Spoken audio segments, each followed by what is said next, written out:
Test 1, 2, 3 test.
Can I have a motion to declare this an open meeting? I make a motion to declare this an open meeting. Second. Motion by Bobby, second by Hannah. Hannah? Yes. Bobby? Yes. Hope? Yes. Julia? Yes. Mark? Yes. Jason, yes. We are in open session. We welcome our visitors to the night meeting tonight. As per the law, the Board of Education does adhere to the Open Meeting Act, and a copy of that act is posted on the wall to my right. This meeting has been properly advertised according to law and policy. First item on our agenda, or actually the third item on our agenda, is the consent agenda.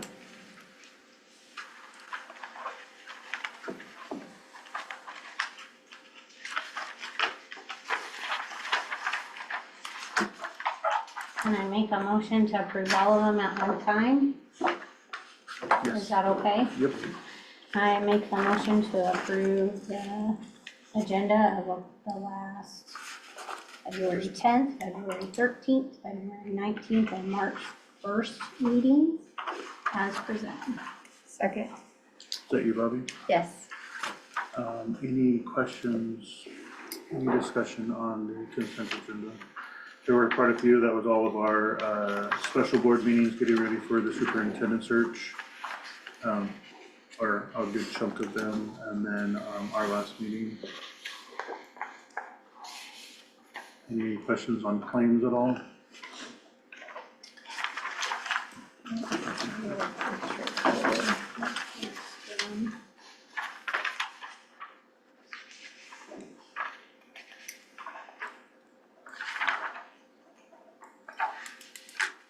Hearing no additional questions, we'll go ahead with Bobby.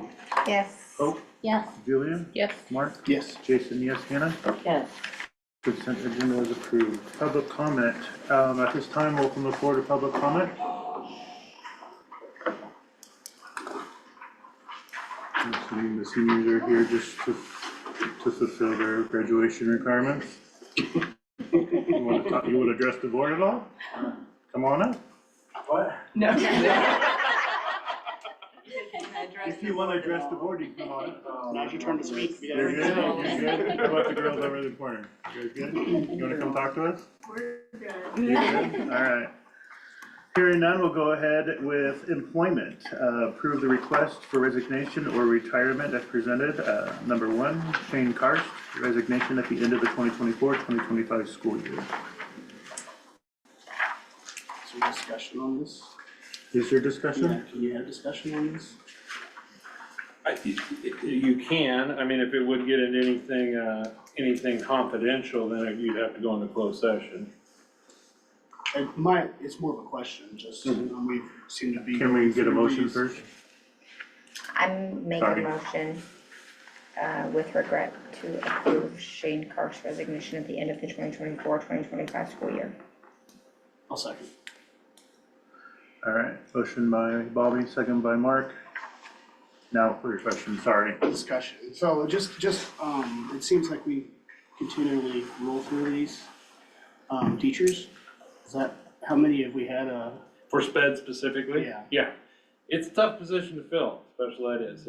It's the hardest one, hands down, in my opinion, to fill. I don't know, well, when you talk to like anyone, like the people that are in sped, they wanna get out and they wanna go teach something else, and and he was one that wasn't traditionally a sped teacher, he came halfway through the school year for us and tried to get it, at it, and he did, he got his endorsement right away. But, in the process, it was kind of rough to get going, and I think he just likes the idea of a fresh start somewhere else and work a little closer to home. He's going to Hiawatha, accepting a job at Hiawatha, so it'll just be not quite as far of a drive for him. He's got some younger kids that have some higher needs, and so being a little closer to home is advantageous for him. I know, turnover there is hard on the kids as well, like starting over with, somebody brand new, so I didn't know. There's been several at that position. I didn't know if there was something that was causing that, that On this one, I don't think it has anything really to do with, personal opinion, I don't think it really has anything to do with us. It's more of a personal decision on his behalf. You know, in the past, we've had some, I mean, you went through the strategic planning process. I mean, you know, and with some of the conversations, we've got some kids that come along that are pretty challenging. Tough. Yeah, and, you know, that's one place where they tend to cycle through is on special education caseloads. So, Forgive my ignorance here, though, but is there, if, like with paras or anything like that, is there any way that they could get, move into something like that, you know, to keep continuance for kids? we actually have 3 parents currently that are in the elementary that are working on their parent-teacher plan. I don't know if any of them will be to a point where they could apply for this To do yet. that? That's what my question was. Well, and So- we talked about this a little bit too, special education, and we had the long conversation about maintenance of effort a few meetings ago when we were talking about the principal thing. So I won't bore you on that, but that one in particular is one where the endorsement is especially important because it's tied to funding. And you can put someone in the classroom who's to do most of the SPED responsibilities, but if they're not SPED endorsed, you can't code them to SPED, which means it's not a reimbursable expense, which is also a factor on maintenance of effort as well. It is an allowable reduction in maintenance of effort, but those are dollars you're leaving on the table that are otherwise reimbursed at 80% of cost.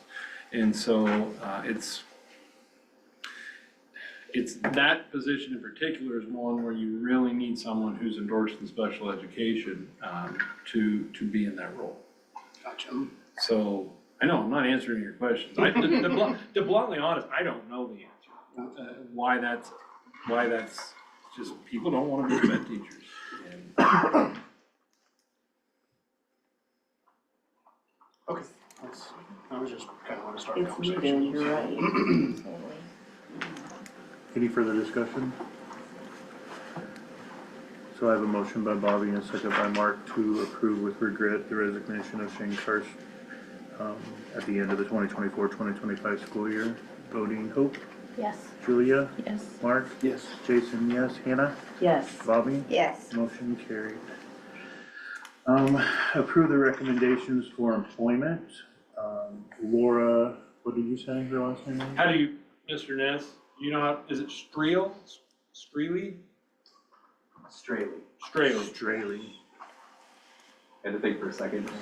See You my asked, paper I didn't and- remember what she said. All right, Straley, so yeah. approve recommendations for employment. Laura Straley for employment as a full-time teacher beginning the 2025-2026 school year.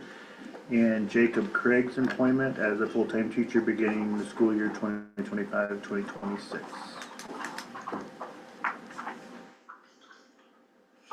I make a motion to approve Laura Straley and Jacob Craig's employment as full-time teachers beginning school year 2025 to 2026. I'll second it. Motion by Hannah, second by Hope. Any discussion? All I would, there's an explanation in my report kind of their background. Both of them are, I will say a few things. One thing I was pleased with so far this year is our number of applications has gone up over previous years, which is great. Sometimes when you only get one application or position, you interview and it's like, well, you know, what other options do we have? Do we want to offer this? Do we want to try to fill it some other way temporarily? So I feel like we've got 2 very, very competent applications. Interviewing both of them, I know Mr. Niss and I both felt really good about, immediately after the interview, and that was reinforced by reference calls on them. So we feel like these will be two good additions, both relatively early in their teaching career, but both of them have a few years of teaching. Laura went about it a little bit non-traditional. She was a para and worked in school several years as a para, and then got her degree and then did a long-term sub for a while, and then has been in the classroom, I believe, 2 years. Jake is a little younger, and he's just 3 years in, I believe.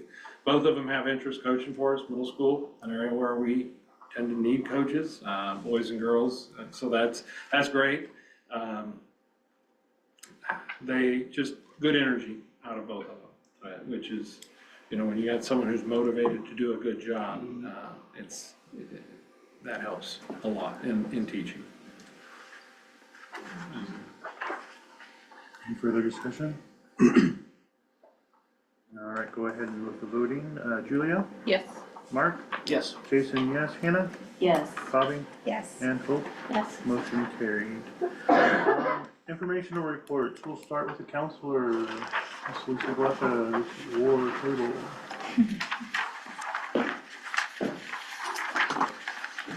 Okay, I'll start with our college and career, visits. We had one canceled due to weather, February 18th. That was a really cool day, so we weren't able to go to SEC, Milford. But on March 6th, 9 students went to, Nebraska Wesleyan.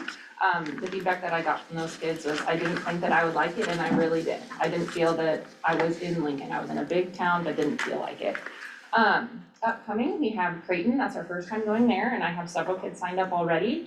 Bryan College of Health Sciences, UNL, a new event that we have is, the Air National Guard is having an open hangar event for kids who are interested in military service.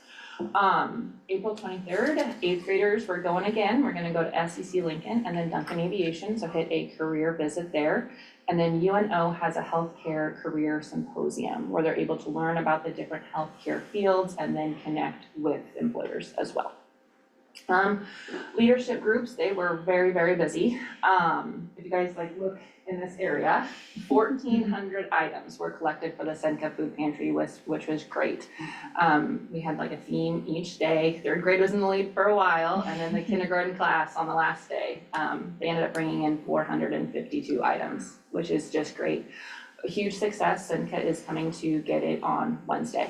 And we're probably gonna have to get a trailer to get all this stuff to the food pantry. So I think 1,400 items just from our kids alone it's really impressive. So that was a lot of fun. The middle school group, they helped with superintendent interviews. I think all of you saw them kind of walking around. They were a great help, really represented our school well, and I heard great feedback from the candidates too. And then they would like to organize some sort of fun spring activity for the elementary classes. For SEC registration, we have a couple things going on. If you would like to come to the dual credit informational night on March 24th, I would love to have you. There's a free meal, presentations, and then kids will work on their applications. And I do that for sophomores as they go into their junior year for dual credit. The 25-26 schedule, Mr. Ness and I finally feel that we are at a really solid draft. We are gonna be sending that out to teachers and then meet with all the teachers on our PD day on the 17th. Creating a schedule is hard. I mean, one change has 10 changes that are affected, so it is challenging, but we tried our best on that one. FAFSA completion, I am thrilled with our FAFSA completion so far. Out of 19 seniors, 18 have completed that, which is fantastic. At the end of every month, we have fun Visa gift card drawings, and then those are made possible by the College Access Grant through Education Quest.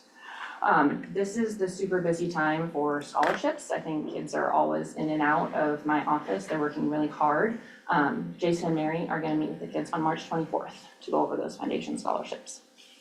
Something new that we are trying out is senior signings, and hopefully you all have seen those on social media. When our seniors decide what their next steps are, no matter if it's workforce, military, or college, we will celebrate them with their families and give them their recognition.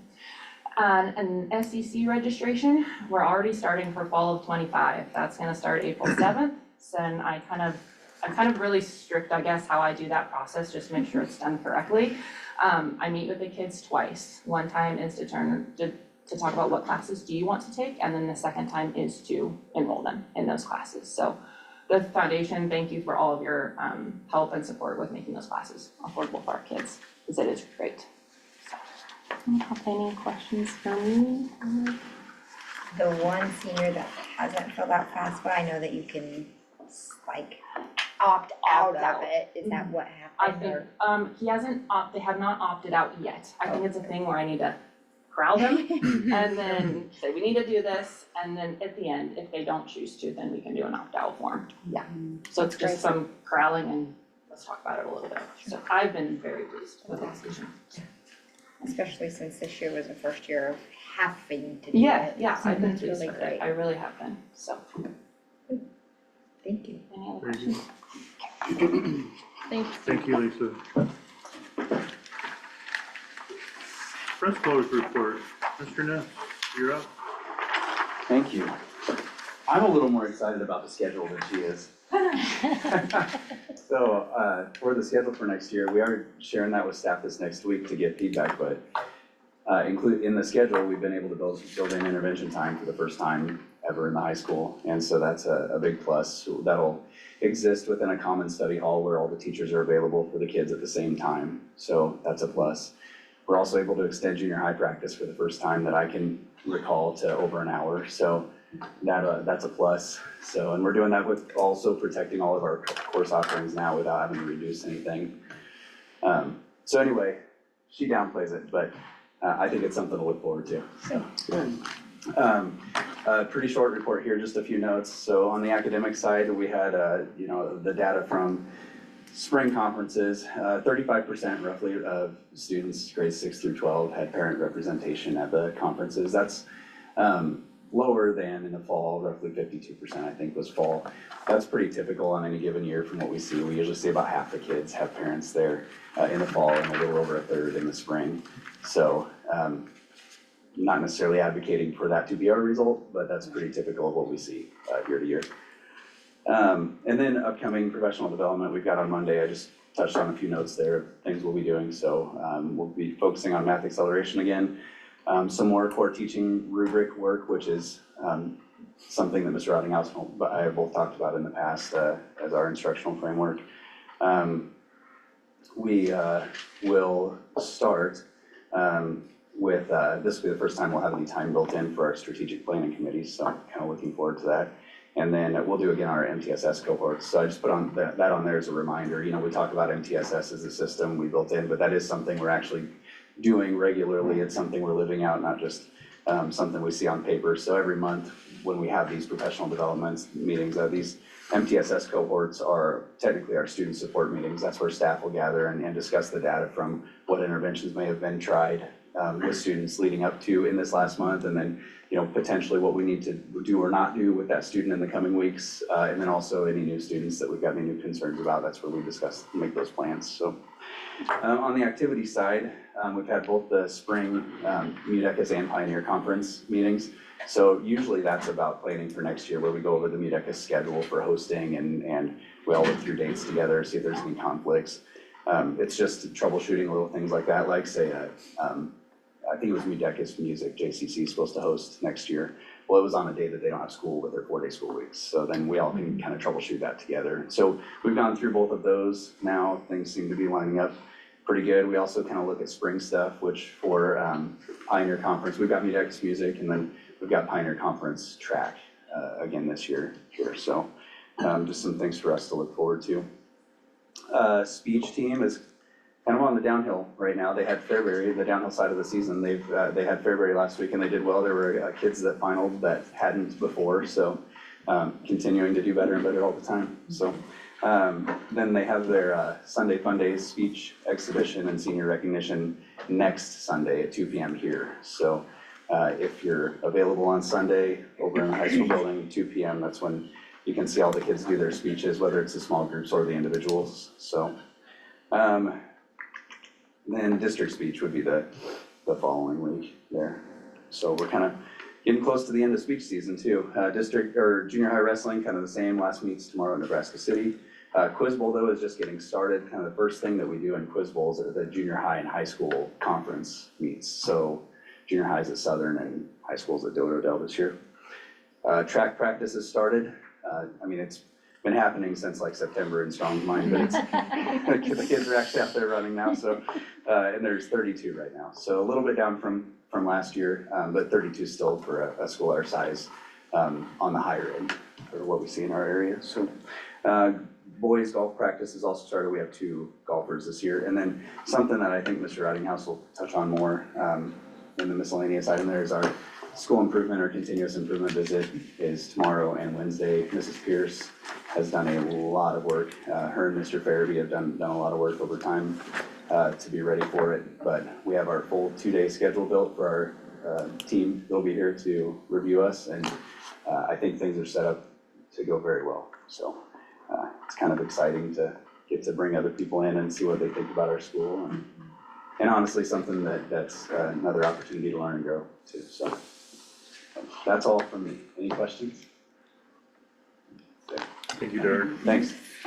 Just as a follow-up on the continuous improvement, I would just say thank you, board members who agreed to come in tomorrow and be part of that panel, so really appreciate that. Enrollment, it didn't change from last month. That's pretty rare that we don't have any come or go in a month, but that was nice to see.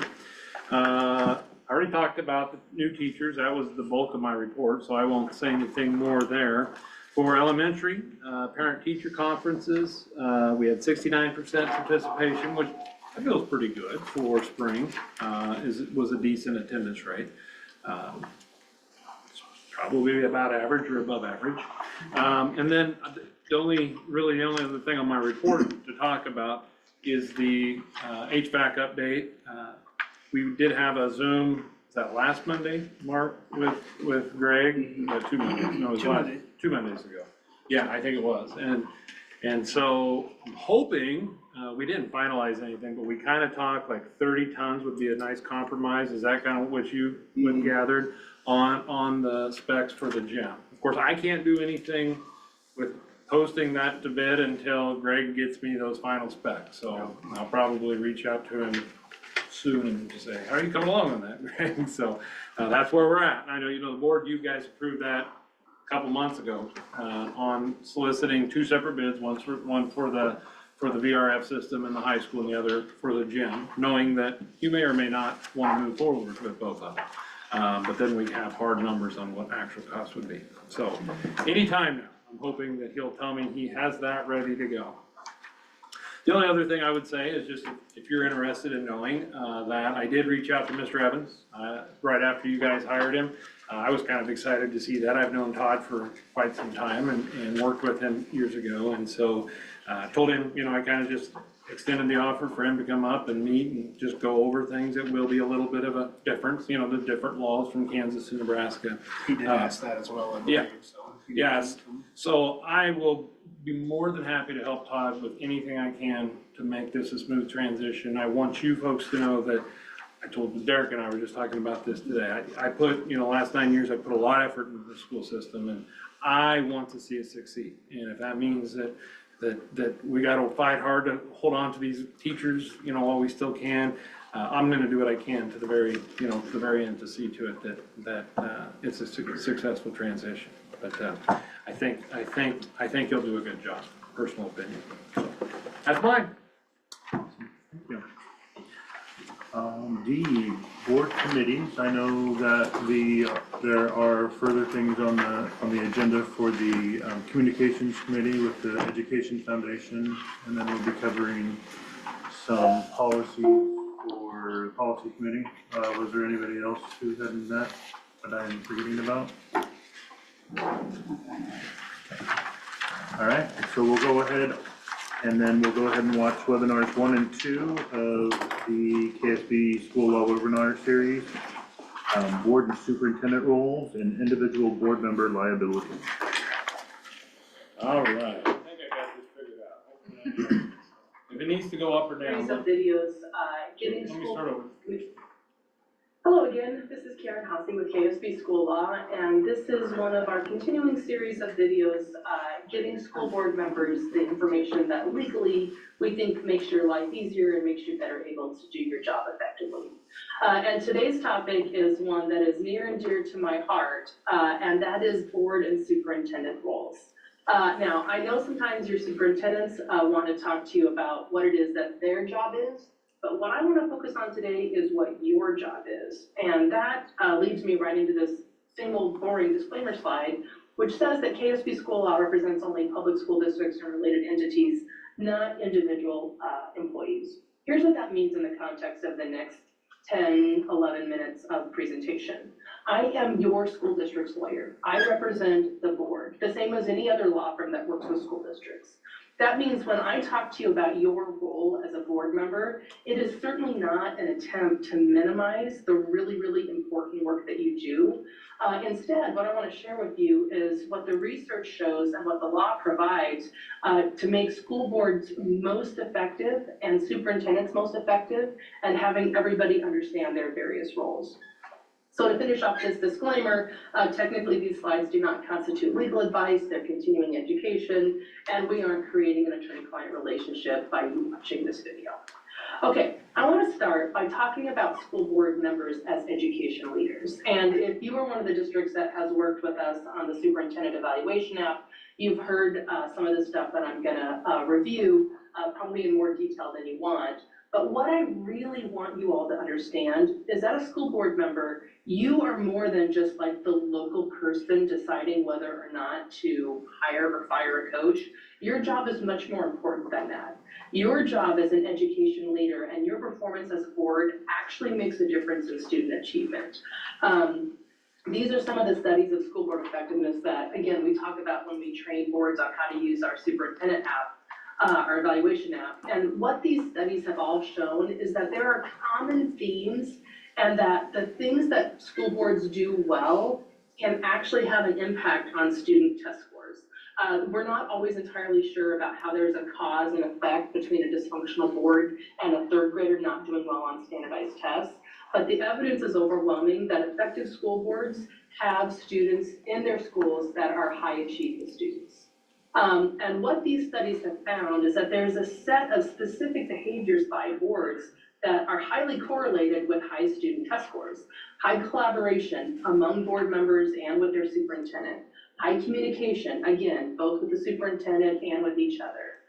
The really important one that we're gonna focus on in this video is a shared knowledge and understanding of your roles. And again, that means everybody on the board having a common understanding of their role and the board as a whole having a common understanding with the superintendent about what everybody's respective roles are. The remaining three factors are defined in specific vision, accountability for superintendent and staff, as well as for board members, and by short meetings that are supplemented by continuing ed, like these videos. So yay on you guys that you're doing already one of the things that is shown to increase student achievement. So for the next few minutes, I want to talk about what is the appropriate role for a school board versus what is the role that your superintendent or administrators play. And in Nebraska, we have specific statutory duties that are given to the board. One is to provide a school building where students will come and learn in a physical location. Another statutory responsibility is that you keep that school building in good condition. So your Buildings and Grounds Committee keeping track of the fact that the football field is safe or that the kindergarten classroom isn't full of hazards for little kids. That is actually part and parcel of your statutory core duties as a school board. The Nebraska statutes also require you to keep accurate accounts. This really applies mostly to your budgeting process. But I also think there is absolutely, it's not out of your lane at all for school board members to carefully review your list of claims and to make sure that your treasurer's reports and all your business records are kept in good order, because that's part of your core statutory duty. From a more practical or operational standpoint, your most important job is to establish school district policy. And sometimes I think that when you see policy on a board agenda, it's like, oh, so boring, make it stop. But truly, I believe this to my core, and I've done this a really long time, having good policies that you guys understand and you support and that articulate the shared vision that you have as a school community for what you want to accomplish, that is your most important role, and no one else can do that except the locally elected Board of Education. I believe that to my core. So when I say you should focus on policies, it's not like busy work that we're putting you off to the side. This is the work, the most important thing that a board does. I believe that to my core. You by statute employ all certificated staff, so you have to approve every employment contract. And as we've discussed in some of the other presentations, you also are ultimately responsible for the discharge of that staff, but you have to be sort of cabined off from the decision-making as it happens in real time, because you're like the jury if a teacher or an employee is being dismissed. And then other than that, your main operational job is to supervise the superintendent. I tell boards all the time, if you wanna control what happens at the school, the only employee that you really boss around is the superintendent. But I have no problem with you holding the superintendent accountable for implementing the vision and the policies that you and your board have decided are important to your school community. This brings me to kind of the big distinction, and I think boards are absolutely positively 100% charged with oversight, which is defined technically as watchful and responsible care, regulatory supervision. Contrast that with micromanagement, which means an individual who wants to control every little part of an operation, however small. And the real trick in understanding your board's role is knowing the difference between oversight and micromanagement, right? So the administration's duties, really under the statute, are the evaluation and discipline of certificated staff. I know it sometimes seems to your community like you should be telling that science teacher to not be bad, but that's the administration's job.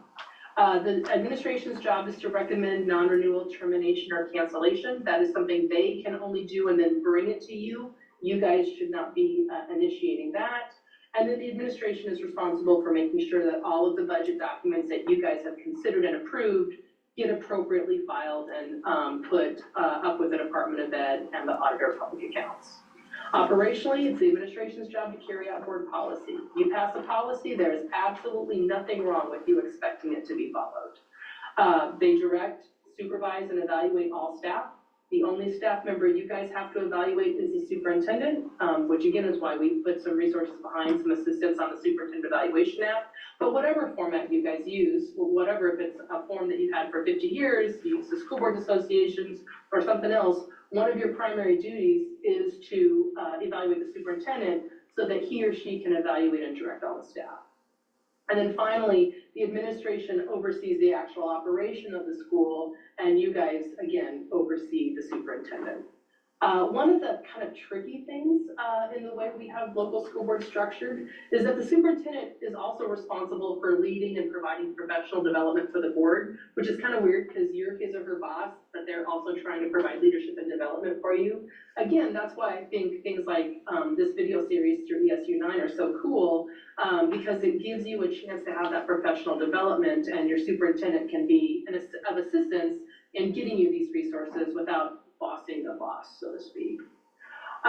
So in summary, the board's role is to decide what the goals are, where we're headed, right? What are our community values? What is our vision? What is our priority? And you make those real by having your school board policies reflect your community's values. And again, in 2023, given all the stuff we're doing, talking about transgender students, library materials, curriculum, there is absolutely nothing wrong with boards trying to create policies that are lawful, but that also support your community's values. And those policies are gonna look different in the far western parts of the state than they are in the Omaha Metro. That's your job as a board, to put together a vision that reflects your community's values. And then the administration's role is how. Their job is to figure out the strategies, tactics, and techniques that they're gonna use to get you to your goals and to share with you their game plan. And you can say this sounds good or it doesn't, but it's their job to figure out the how.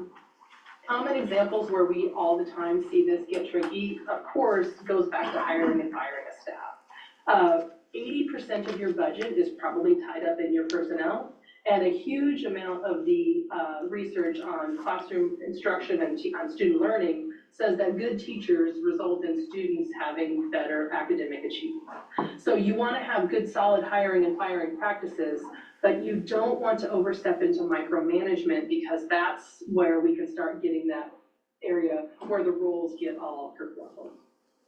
I know a lot of you probably still have the board approve a list of coaching assignments.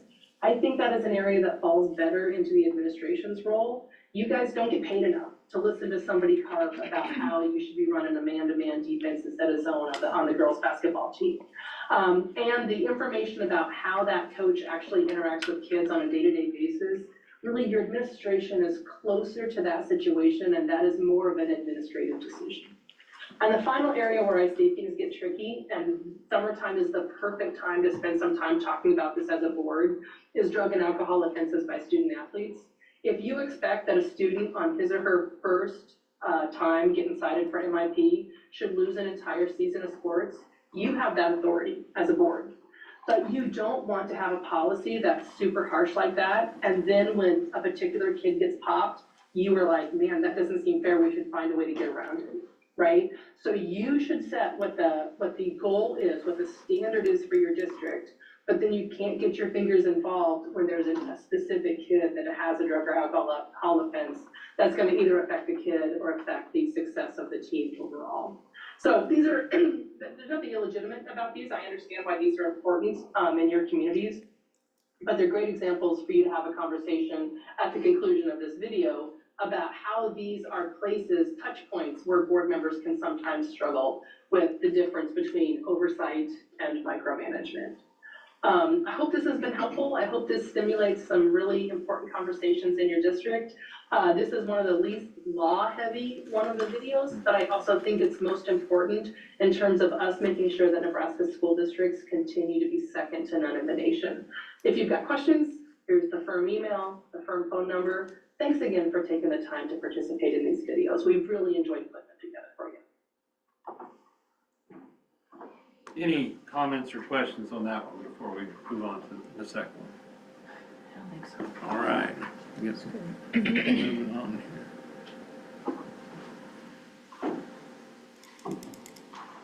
here. Trust me.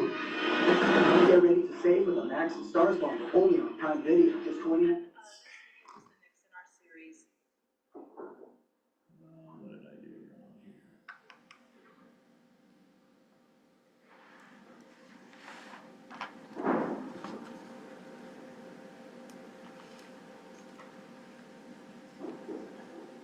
Where we're giving school board members sort of compact legal advice about the things we think every school board member needs to know about education law in Nebraska. Today's topic is board member liability and conflict of interest. And for once, I think most of the information in this video should be information that makes your life easier as a board member, not more difficult. Before we get too far, I know that we show you this disclaimer slide every time. It's because lawyers are the worst. But I do need to tell you that KSB school law does not represent individual board members or generally individual employees. We represent only public school districts and related entities like education service units. Technically, these slides are educational and they don't constitute legal advice. And the fact that you're watching this video doesn't mean that we have an attorney-client relationship. Sorry, we have to say it every time, but there you have it. Today's topic, however, is one that I think you'll find pretty comforting as board members, and we're going to talk about liability and conflict of interest. So I'm going to start with liability, and I'm going to let you read this cartoon.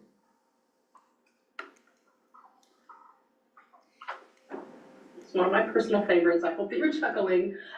So we're going to start by talking about legal liability for board members on an individual basis. And I want to start that discussion by telling you that school boards are permitted by this statute to have a policy that says that you will indemnify individual board members and specific administrators at your discretion if you get sued or they get sued for doing things in the course and scope of their work for the district. I think every board should have a policy that says we will indemnify any board member that gets sued, and we will indemnify individual employees at our discretion if they get sued, if they're working in the course and scope of their employment with the district. It's always better for the district to defend the employee from jump, because if there's ever any allegation of liability for the district, it usually stems from some action taken by an individual employee. So one of your pieces of homework is to go see if you have a policy on indemnification and insuring individual board members and employees, and my suspicion is that most of you do. The other thing you can do is double check with your insurance carrier. Again, I assume most of you have ALICAP, and they do allow you to indemnify individual board members and employees. But if you have Travelers or EMC or one of the other carriers that's writing coverage, you should just double check and make sure that your insurance will cover board members and employees under your indemnification policy. So the good news is you can insure yourselves and your employees to say that if you get sued for your work for the district will stand up and defend you. The other good news for board members is there are very few possibilities for individual board member liability, like where they go after your money, your house, your car, or whatever. One of the few places where there is individual board member liability possible under the Nebraska statutes is if a board employs a teacher who doesn't have a proper teaching certificate. I think that's an important one for you all to keep in mind, as right now we're in the teeth of a pretty significant teacher shortage. And I assume that many of you have on your teacher payroll individuals who either have a provisional endorsement, which means they're in the process of completing their endorsement. They have one of the transition to teach endorsements, which is you have some of your education done, but not all of it, or you have somebody with a career and technical endorsement. Each one of these endorsements means that the person can go ahead and start working and getting paid as a teacher, but there's things they have to keep doing in order to keep their credential up to date with the department, and there's stuff that they have to, courses they have to take and forms that they have to file. So a lot of you, when you sign contracts with individual teachers, they had a provisional or whatever kind of alternative certificate. One thing you should all do in August is double check with your administrators to make sure that they have confirmed that those teachers actually have been keeping up with all the extra stuff they have to do that's associated with this conditional or provisional certification.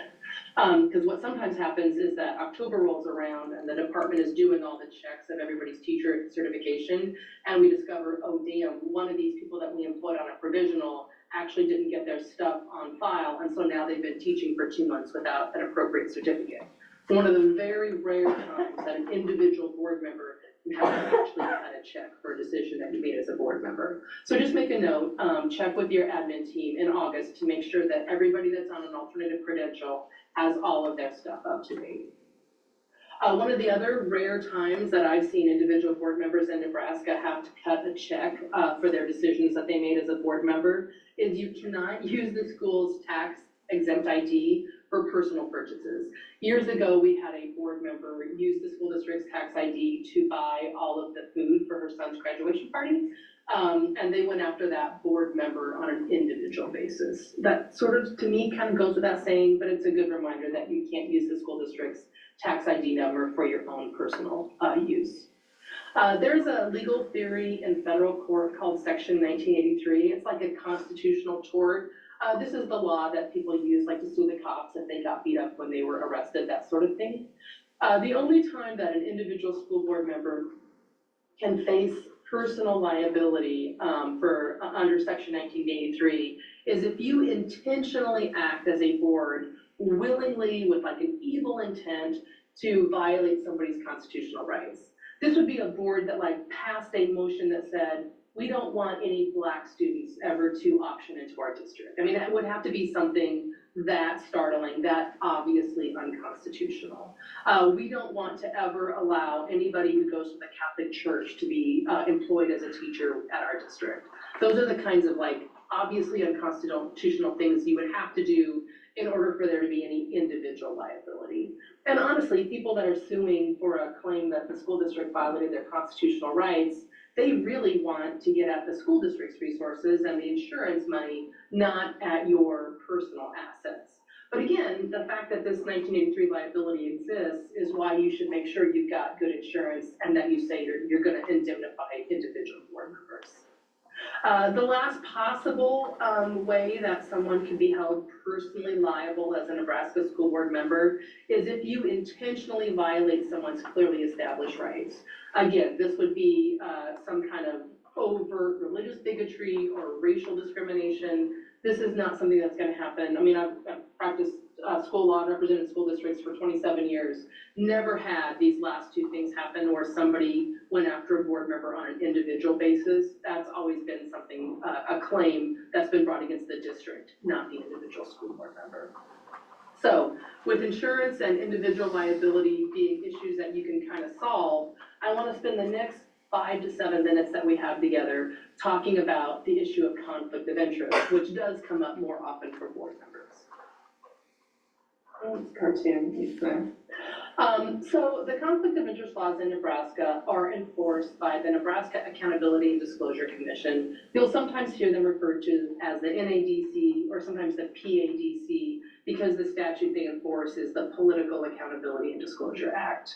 The Political Accountability Disclosure Act just says that board members and school employees can't take official actions out of a conflict of interest. And if someone votes on an issue that they shouldn't be voting on as a board member because they have a conflict of interest, that means that the board's actions could be invalidated. And also that the individual board member can face civil or even criminal penalties. Again, in the years that I've done this, I have seen a handful of board members get fined on the civil side, usually $250, $500. I have not seen board members criminally prosecuted, but I have seen a couple of employees criminally prosecuted for taking actions that were conflicts of interest. So one of the common areas where board members face a conflict of interest is if they have a contract with the school district. So if you own a business and that business has a relationship with the school district, the lumberyard, the local auto mechanic shop, you cannot vote on the contract between your business and the school district, okay? You also cannot vote on your monthly claims if those claims are include an invoice from your business. So what we do with board members that have monthly claims with a local business, we pull that claim out, have the whole board vote on the, all of the claims, and then we pull out the one with the individual board member, and the board member just abstains from voting on that claim. One of the other things you should remember is if any board member coaches for the district and gets paid for coaching for the district, that board member can't vote on the negotiated agreement that governs the teachers union and the school district, because your pay as a coach would be governed by that negotiated agreement. So again, you'd be voting on your own payment, just like if you were voting on a contract with a business that you owned. So you have to abstain from voting on the negotiated agreement if you coach for the district. Another area that we get questions on all the time is, what should I do if I have a family member that's employed by the district? First off, if you're married to a staff member, you can vote on approving the negotiated agreement or approving a benefit that governs the entire class of employees, like a 2% increase in the pay for all paras. If your spouse is a para, you can vote on that because you were not singling out your spouse, you're just voting on a whole entire class of employees' benefits. You cannot vote on individual contracts or individual benefits for a spouse. For example, if you're married to the district's business manager and the school district has decided to give that person health insurance, you can't vote on that individual benefit. You also cannot negotiate on the board's behalf if your spouse is employed by the district. So if your wife teaches for the district, you cannot be on the negotiating team for the school board, because the idea is they don't want you to be cutting a deal that could benefit you personally in a financial basis. The same rules apply if you're a parent or if you have a child that lives with you that works for the district. These rules do not apply if your child is a grown adult that's not a dependent. These rules also do not apply to siblings, to in-laws, or to other family members. So lots of times in small towns, you've got a cousin or an uncle or a nephew that works for the district. None of these conflict of interest rules apply except for spouse, parent, or dependent child. If you have any of these common conflicts of interest, you're supposed to fill out these forms. These are all available on the Accountability and Disclosure website, which I'll show you here in just a second. So you fill out a particular form if you have a contractual interest. You fill out a different form if the school district employs an immediate family member. You're supposed to keep that form in the board's minute books along with the agendas and all of the documents from your minutes. You don't have to file these forms with the Accountability and Disclosure Commission, or you don't have to do anything annual, but you do want to make sure that every time this comes up, you're filling out this form and keeping it in the minute book with the other board meeting things. You're not required to provide a copy of these forms to the Accountability and Disclosure Commission. Okay, so here is the Accountability and Disclosure Commission's website. This is where you can go to download those forms. These folks are also really good about answering the phone if board members have questions. So I would encourage you to pick up the phone if there's anything that you're unsure about. Frank Daly has been the executive director for, 27 years. He is retiring in August, but his deputy director and Neil Danberg, the general counsel, will still be on staff, and they are also excellent about answering questions. Hopefully this whirlwind tour through the conflict of interest laws and insurance and indemnification has been helpful. If you've got questions, this is the firm's email address and the firm's number. We'll be happy to help you out. Thanks. Where we're giving school board members sort of All right, sorry about that. Any questions or comments on that one? I know that adds another 20 minutes to our meetings, but I feel like that's a pretty good way to just kind of, especially transitioning into, and I'll be sure to note, make sure Todd knows his account information so he can start watching some of that stuff too. But it's a good way to kind of, with a few new board members, just. Half the board. Yeah. I mean, it's hard to get away with work schedules. I know that. So it's maybe add a few minutes each meeting and get through some of that stuff. So I'll plan on 2 more next month. Everyone's okay with that. Excellent. All right. Thank you. Moving on to policy, consider accepting the policy committee's recommendations for policy reviews and updates as presented. 1 for review only, 5015 protection of people's rights, 5016 student records, 5017 routine directory information, and section 2 for review and revision, 5018 parental involvement in educational practices, 5019 communicating with parents, and 502 rights of custodial and non-custodial parents.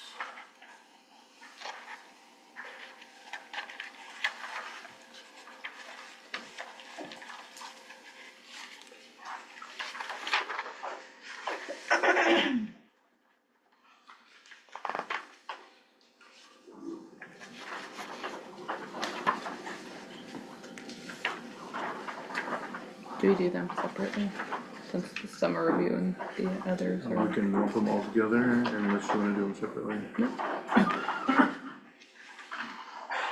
I will motion to approve for review only, 5015, 5016, 5017, and for review and revision, 5018, 5019, and 5020. Second. We have a motion by Julie and a second by Bobby. Is there any discussion? Pretty straightforward this month. All right, we'll go ahead and we'll vote then. Mark, you're up. Yes. Jason, yes. Hannah? Yes. Bobby? Yes. Yes. Julia? Yes. Motion carried unanimously. Old business, discuss and consider any actions pertaining to the district's administrative structure. Mark asked, Mark had An idea. an idea. There we go. Well, I've been thinking about the whole principal thing, since we started talking about this, and we kept this open on here just in case we went through and, didn't find somebody, we found 2 people that we really liked. And one person just lacked experience and stuff, but, all of us love the fact that they would wanna move here, for the position, so I was just thinking outside of the box. What if we, brought that person in as an elementary principal, at a lower pay, obviously, than what a superintendent position is, but, my thought process there is that other person we really liked, and the person that we have, we all know will probably retire at some point. Bringing somebody in to do that position at a elementary principal level, that the thought process is down the road, eventually having somebody in-house that has been here for years then, that we all know is familiar with everything, eventually maybe take over that position. It'd be a win-win, it's somebody that we all liked, and we almost gave the position to, that I don't think, they didn't have any superintendent, history at all, so their pay is already lower, somebody that I think that would possibly, I don't know if they would even take it or not. It was just the thought of it, it's something we discussed, and I was thinking about it when we were talking about it then, but I didn't know if it was appropriate to discuss that at the time, but it was just somebody that had a family, that, it'd be a win for, the teachers here, the students here, future, down the road would be beneficial for everybody. again, I don't know what the process or procedure would even be for something like that. I just wanted to start the conversation. I thought, I just saw, you know, outside of the box, a win all the way around. If that person would even be interested in something like, you know, they may not, and may, Right. but we met some really interesting people that were, you know, that we liked a lot, you know, so when you have something in front of you like that, I tend to, you know, Hard to just let them walk away. yeah, exactly, you know what I mean, and that could be our future, you know, this could be a step for a long-term, you know, and like I said, it was just a win, I thought, for everything, so if that would be a, also, I know Julia, didn't really get to be a part of the, that meeting yet, you know, for the principal side of it too, so I wanted to kind of have a discussion, see what people's thoughts were on something like that. I honestly haven't given up on the thought of a school principal or an elementary principal.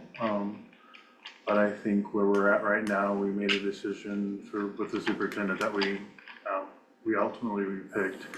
And I think it's something that we should continue to discuss, but I don't think that this is the time for us to act on anything yet this school year.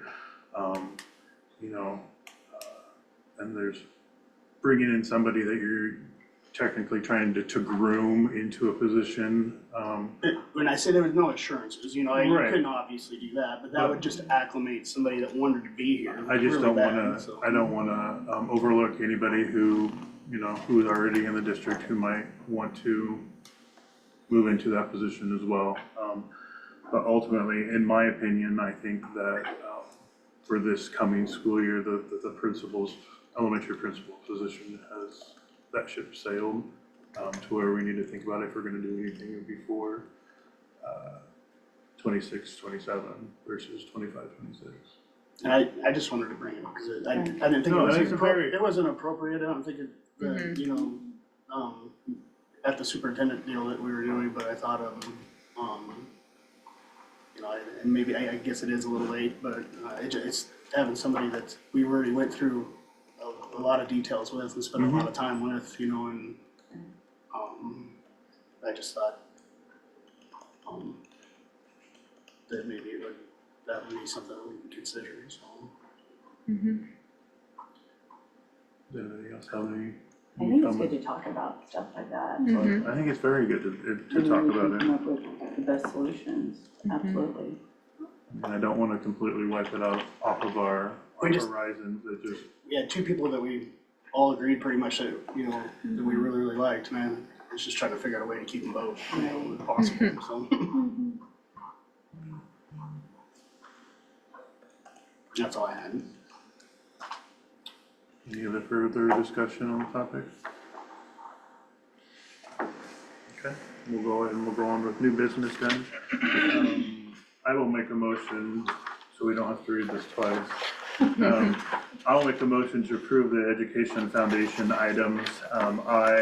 Number one, expenditures for up to the amounts of $150 per class for up to 4 CENCAP SCC dual credit classes passed per semester, full reimbursement for a single CENCAP SCC dual credit class for up to 4.5 credits if the student passes a prerequisite class taught by the school counselor during the fall semester of their junior year with a C or better. $5,000 matching funds for food bank backpack program donations, $750 for tax prep, $300 for postage and supplies, $9,000 for newsletter printing, $5,000 for Helping Hands, $1,500 for elementary PBIS, $1,500 for middle school, high school PBIS, and $3,000 for Hanner Ag program.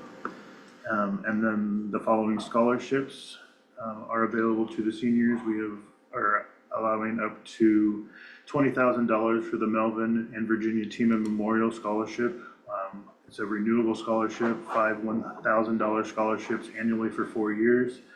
$30,000 non-renewable from the Melvin and Virginia Team Memorial Scholarship Fund. Dwayne Bowman Community Service Scholarship, $2,000. Counter Ag Scholarship, $2,000. First Baptist Church, $2,000. Rena UNL Marching Band Scholarship, $500. Kaiser Instrumental Music Scholarship, $1,000. Kaiser Music Scholarship, $1,000. Bartram Elementary Education Scholarship, $150. Learn to Dream Scholarship, up to $20,000. The Lorianne Rethman Memorial Nursing Scholarship for $1,500. Order of the Eastern Star Scholarship for $500. And the Virginia Chittick Memorial Scholarship for $1,500. Year one is $500 and renewable year two is $1,000. Three is to allow Julia Smith to fulfill the Board of Directors position number 2 vacancy for the term that concludes in 2028.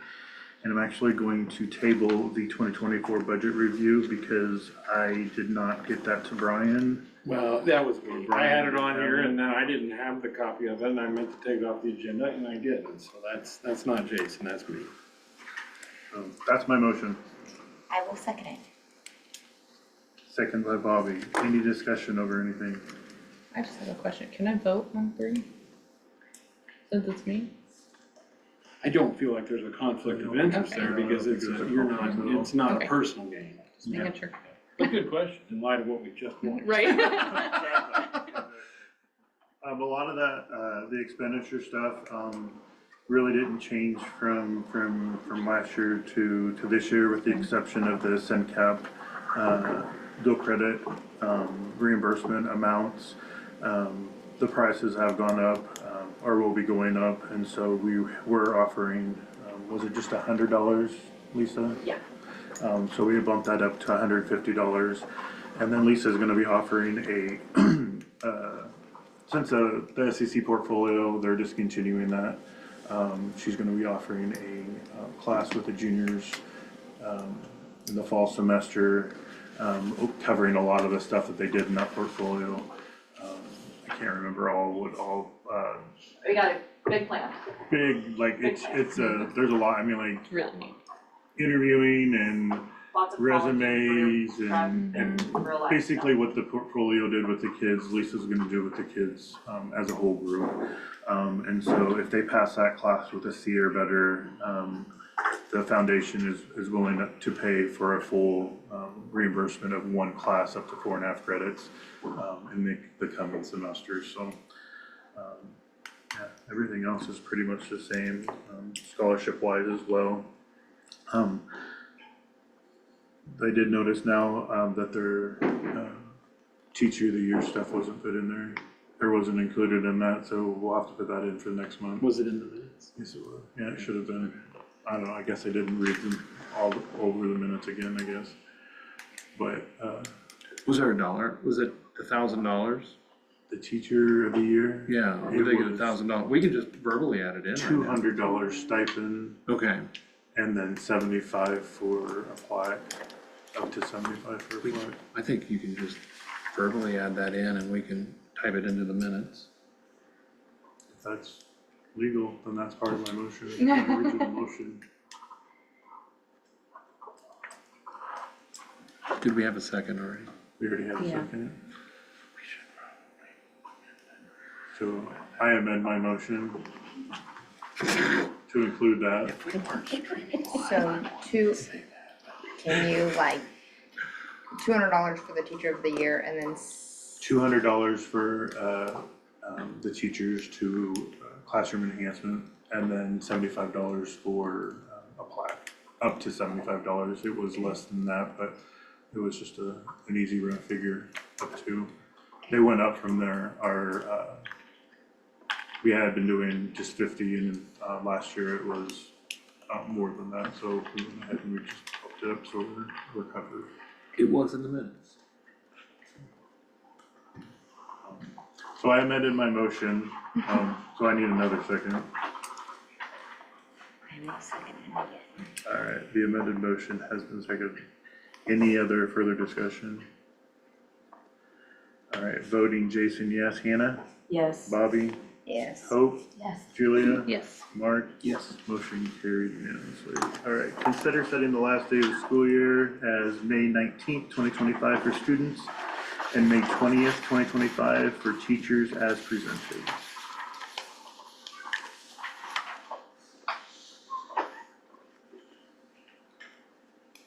I'll make the motion to set the last day of school as May 19th for students and for May 20th for teachers as presented. I'll second it. Motion by Jason, second by Mark. Any discussion?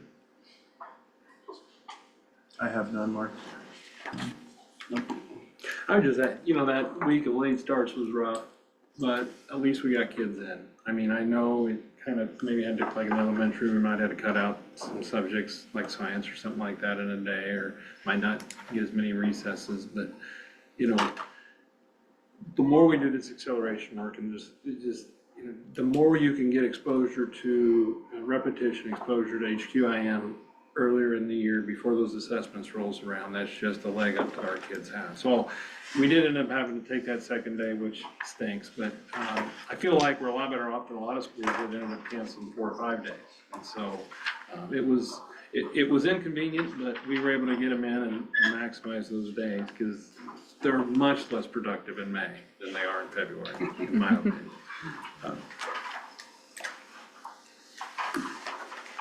Any other discussion around it? All right, voting Hannah, Yes. Bobby, Yes. Hope, Yes. Julia, Yes. Mark. Yes. Jason, yes, motion carried. Consider adopting master calendar for 2025-2026 school year as presented.